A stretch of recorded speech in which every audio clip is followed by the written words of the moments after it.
The Headless Valley, Canada's most haunted wilderness.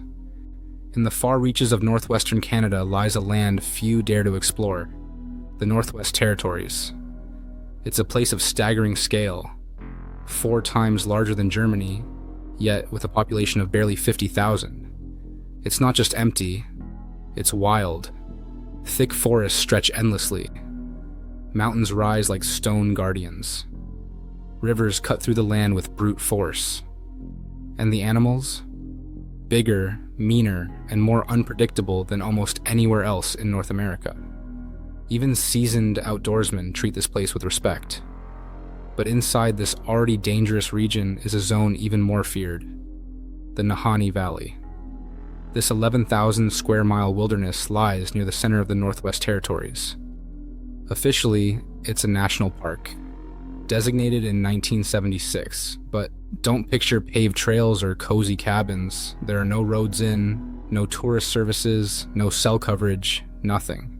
The only way in is by plane, boat, or a brutal trek, on foot through thick brush and unforgiving terrain. Those who make it in are rewarded with one of the most pristine and untouched landscapes on Earth. Waterfalls roar from cliff faces. Glacial rivers wind through valleys. It's a place where nature remains raw, unspoiled, and almost alien, but there's a reason so few venture into the Nahanni.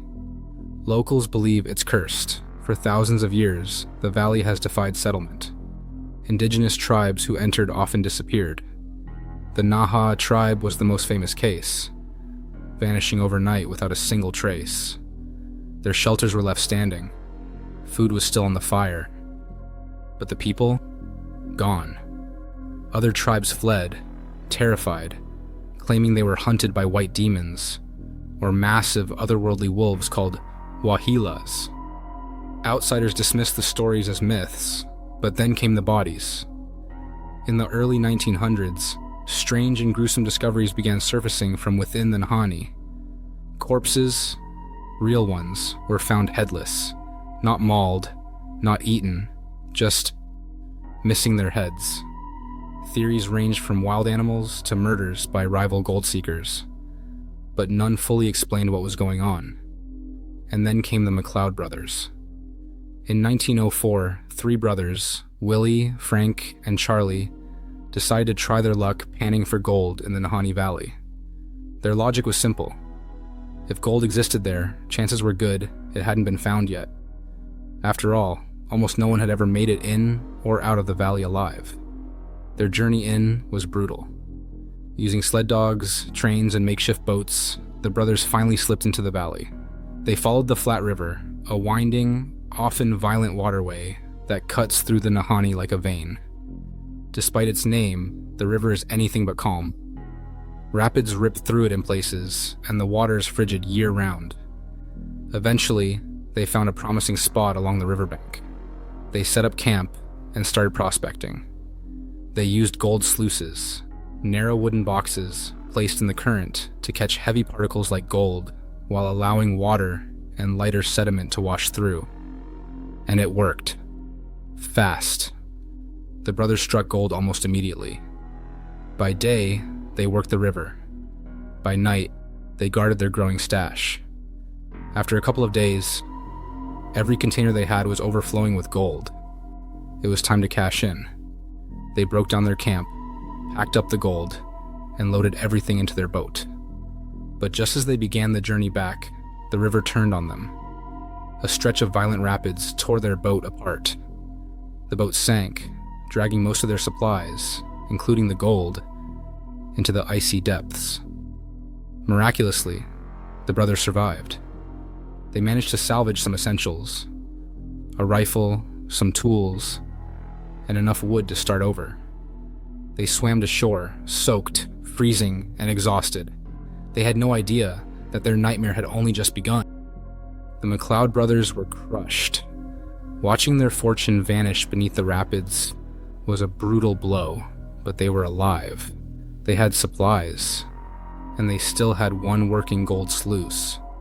So they regrouped, using what lumber they'd salvaged from their destroyed boat and cutting down more from the forest. They built a new vessel by hand. It wasn't pretty, but it floated. With little choice, they set off again, back upstream to the same riverbank where they'd first struck gold. They reset their camp, rebuilt the sluice, got back to work. This time, nothing. The riverbed that had once poured gold now gave them nothing but rocks and frustration. After a full day of fruitless digging, exhausted and demoralized, they made the call to leave. The next morning, they packed up camp, climbed back into their handmade boat, and began the long journey out of the valley. When they returned home, two of the brothers, Willie and Frank, were already planning their next expedition. They'd seen the gold with their own eyes. There was no question it was out there. They just had to go back and get it. But Charlie, the eldest, had second thoughts. He still wanted the gold. Who wouldn't? But the memory of their capsized boat and near-death escape weighed heavily on him. He decided to stay behind. "You go," he told them. "Just be careful." Months passed as Willie and Frank prepared. In 1905, they were ready. They brought a third man this time, Robert Weir, a trusted friend who would take Charlie's place. The three men slipped quietly into the Nahanni Valley. They didn't tell anyone how long they'd be gone. Weeks went by, then months. Charlie wasn't worried. If anything, he figured they were sitting on a pile of gold and had decided to ride out the season. "No news is good news," he said. But a year passed, then another, and still nothing. No letters, no word, no sign that any of them were alive. Charlie tried to remain optimistic. These were tough men, skilled in the wild, and they knew where the gold was. But by year 2, that hope started to crack. Finally, he made a decision. Charlie gathered 4 other men from town and launched a search expedition into the valley. Their goal? Find Willie, Frank, and Robert, or at least find out what had happened. It was a punishing journey. Just getting into the valley was hard enough. Then they had to brave the Flat River's violent rapids, inching their way upstream. The entire time, their eyes scanned the forested banks, searching for a flicker of movement, a campfire, anything. They found nothing. Eventually, they reached the head of the Flat River, where it forks from the massive South Nahanni River. Turning onto the South Nahanni, they headed downstream. Again, nothing. Then the river bent hard at a sharp 45-degree angle, dumping them into a narrow 10-mile channel known as Second Canyon. The South Nahanni River, which runs over 350 miles, slices through 4 immense gorges. They're known simply as Fourth Canyon, Third Canyon, Second Canyon, and First Canyon. Second Canyon is one of the most foreboding. Here, sheer cliff walls rise up nearly 3,000 feet on either side of the water. The river carves deep into the earth, forming a trench so steep and narrow that sunlight struggles to reach the canyon floor. In some places, the river is as deep as the cliffs are tall. Second Canyon is a gauntlet. There's no place to pull ashore, just steep rock and swirling water. Along the cliff faces, cave mouths stare out like dark eyes. Dozens of them, high above the river, completely inaccessible, and no one knows what's inside. Most of these caves have never been explored. Some are hundreds of feet up the walls. Others are tucked behind ledges or hidden by shadows. As Charlie and his team drifted into Second Canyon, it must have felt like sailing into a stone throat. The wind picked up, the light dimmed, the canyon walls closed in. They scanned the narrow strips of shoreline, no more than a few feet wide in places, desperately searching for signs of the lost men. But there was nothing. Just the sound of rushing water, wind scraping against the rocks, and the silent, open mouths of caves overhead. As Charlie and his search party floated through the last stretch of Second Canyon, the cliffs slowly began to fall away. The shoreline widened. Trees started to appear again. They were nearing the entrance to First Canyon. Then someone spotted it, a tent, tucked in among the trees on the left bank, just before the canyon exit. They paddled hard toward shore. As soon as they stepped onto solid ground and moved closer, they saw the body. It was lying face down outside the tent, burnt clothing, arms outstretched, and missing its head. A rifle leaned against a nearby tree, just beyond the reach of the outstretched arm. Charlie and the others rushed around the tent, hoping this was some grim mistake. But at the tent's opening, half in and half out of the canvas, was a second corpse. This one was covered loosely by a blanket. They pulled the blanket back, another headless body. The group searched the area, desperately looking for the missing skulls. They never found them, but they did find personal items inside the tent and in the pockets of the bodies that left no doubt. These were Charlie's brothers, Willie and Frank. The third man, Robert Weir, was nowhere in sight. He would never officially be found. Months later, a partial skeleton was discovered downstream. Many believed it was Robert, but no one could confirm it. The only other clue at the scene was a message carved into a nearby tree. It read simply, "We have found a fine prospect." They had found gold, but there was none at the camp, none in their packs, none hidden nearby. It was gone, if it had ever been there. Charlie and his team left the valley and alerted the mounted police. An investigation followed, but the official verdict left Charlie cold. Authorities concluded all three men had starved to death. Animals had scattered their remains. Robert's body dragged away by scavengers. The brothers' heads taken by wild beasts. Charlie didn't buy it. He was convinced his brothers had been attacked, possibly by local tribes, though no evidence supported that.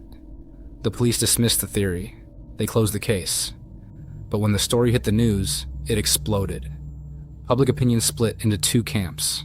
One group believed Robert Weir had murdered the McLeod brothers, stolen their gold, decapitated them to cover his tracks, and escaped. The partial skeleton wasn't his, they said. He was still out there, rich and in hiding.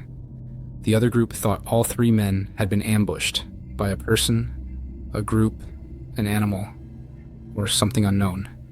The positions of the bodies seemed to tell a story. One brother lunging for his rifle, the other scrambling from bed. Both dead before they could defend themselves. Whatever the truth, the effect was the same. People were terrified. The stretch of Second Canyon where the bodies were found earned a new name, the Headless Valley. And from that point on, it became infamous. Even though the region was still rich with gold, few dared enter the Nahanni after that. The promise of fortune no longer outweighed the threat of death. But in 1913, 8 years after the McLeods vanished, a man named Martin Jorgensen decided he wasn't afraid. Headless corpses, rumors of murder, strange disappearances, none of it mattered to him. He was going back into the valley for gold.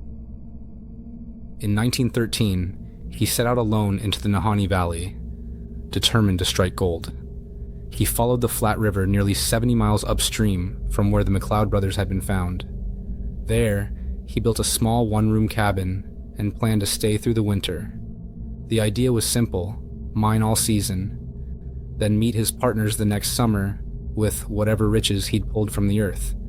Not long after setting up, Martin got to work, and word soon made it back to his partners that he'd hit it big.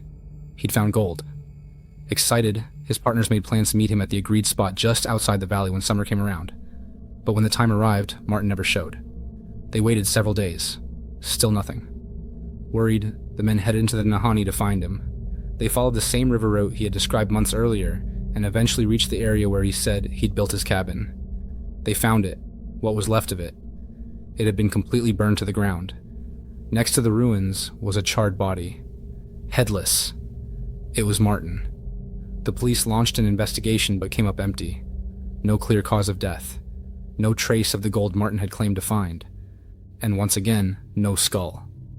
Despite the disturbing similarities to the McLeod brothers' case, police insisted that there was no connection. Their official statement, Martin died of unknown causes, and animals took his head. The public wasn't convinced. Another headless corpse in the same remote valley? Another prospector who'd supposedly struck gold, only to vanish? The pattern was impossible to ignore. People began to believe a killer, or something worse, was loose in the Nahanni. 7 years passed. In 1921, despite the stories, 2 more gold prospectors, John O'Brien and his partner, decided to take their chances. They set up camp not far from where the McLeods had died. The 2 men were successful, finding promising signs of gold early on. One day, John told his partner he was heading out to check their traps. He said he'd be back in 8 or 9 days. He never returned. After a few more days passed with no sign of him, his partner teamed up with another prospector in the area and followed John's planned route along the river. They found him, frozen solid, sitting upright in front of a dead campfire. Not slumped over, not curled up, just sitting, matchbook still in hand, as if he'd been enjoying the warmth when death took him. Witnesses said it looked like he'd been flash frozen.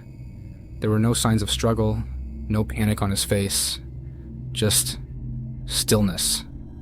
The police found it strange, but ruled it an accidental death by exposure. Case closed. 5 years later, in 1926, a hunting party, including a young woman named Annie Lafferty, camped along the Flat River, deep inside the Headless Valley. That night, they sat around the fire, talking and laughing before heading to bed.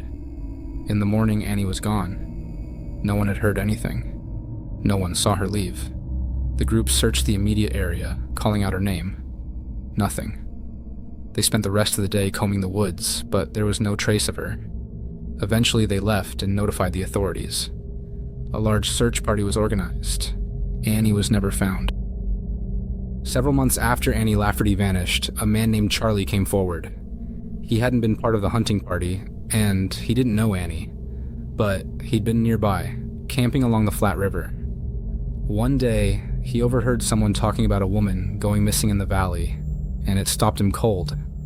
He realized he needed to tell police what he had seen that night. Charlie explained that while camping alone near the river, he was awakened in the middle of the night by the sound of rocks splashing into the water.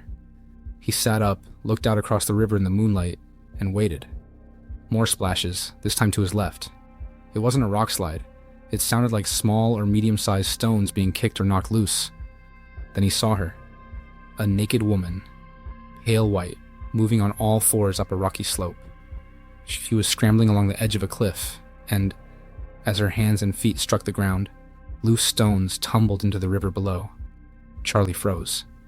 She paused halfway up the slope and looked back. He got a clear look at her face. He would later say something was wrong with it. Terribly wrong. He couldn't explain why, but it looked possessed, not human. It disturbed him so much, he dropped back down and hid, too afraid to follow her, even knowing that anyone alone and naked in the Nahanni wilderness was as good as dead. When police asked if the woman matched Annie's description, Charlie said he thought it did. He couldn't be sure, but it looked like her. Police made note of his account, but by then Annie had been missing for months. They assumed she was already dead and didn't pursue it further. The disappearances didn't stop. In 1931, another prospector, Phil Powers, entered the Headless Valley alone. He built a small cabin near the Flat River. Not long after, it went up in flames, with Phil inside. When rescuers reached the scene, they found his skeleton mostly intact. What made this strange was the fire's origin. Investigators said it started on the roof. That meant Phil should have had enough time to escape. The theory emerged that he may have been dead before the fire began, but the police ruled it an accident, a stovepipe malfunction, nothing more. Few believed them. By then, the pattern was too much to ignore. 5 years later, in 1936, two more gold prospectors, William Epler and Joseph Mulholland, set up camp in the valley. Soon after, they disappeared. A search party found their camp and, like Phil Powers, it had been reduced to ashes. But this time, there were no remains, no bodies, no trace of either man, and no explanation for the fire. They were simply gone. Then, in 1945, another name was added to the list, Ernest Savard. Savard had gone into the valley in search of gold like so many before him, but when he failed to show up for a planned rendezvous, his partners went looking. They found him lying along the Flat River, zipped inside his sleeping bag, decapitated.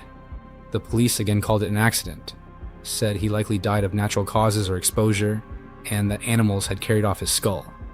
But by now, nobody was buying that. So many skulls, so many fires, so many vanishings, all in one stretch of remote wilderness, all along the Flat River, all in the Headless Valley. In 1946, just a year after Ernest Savard was found decapitated, Another prospector, John Patterson, entered the Headless Valley. He vanished without a trace. A search party was sent in. They scoured the area for days, moving along the flat river, searching near where so many others had disappeared. They never found John. On one of their final nights in the valley, something strange happened. As the team set up camp near the river, a small group of local indigenous people approached quietly out of the woods. They looked uneasy. They warned the search party. White figures had been seen roaming the valley that night, down by the river, moving through the trees. They said to be careful, to stay out of sight. Then they left as quickly as they came. That night, everything changed. The forest came alive with sounds. Howls, wails, and distant screams. The team had been in the valley for several nights already, but this was different. The noises weren't natural. They sounded deliberate, like something out there was trying to frighten them, trying to drive them away. It worked. By morning, the party packed up and got out. The team leader later said the entire valley felt wrong, menacing. He said the howling from that night haunted him for the rest of his life. After that, the strange deaths and disappearances slowed. But maybe that's only because fewer people were entering the valley. From the late 1940s onward, interest in the Nahanni wilderness dropped sharply. And in recent years, large portions of the surrounding park have been permanently closed. The official reason? Conservation. But many believe the closures have nothing to do with protecting the land, and everything to do with keeping people away from whatever's still lurking near Headless Valley.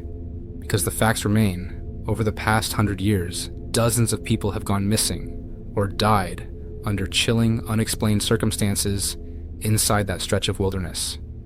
And no one knows why.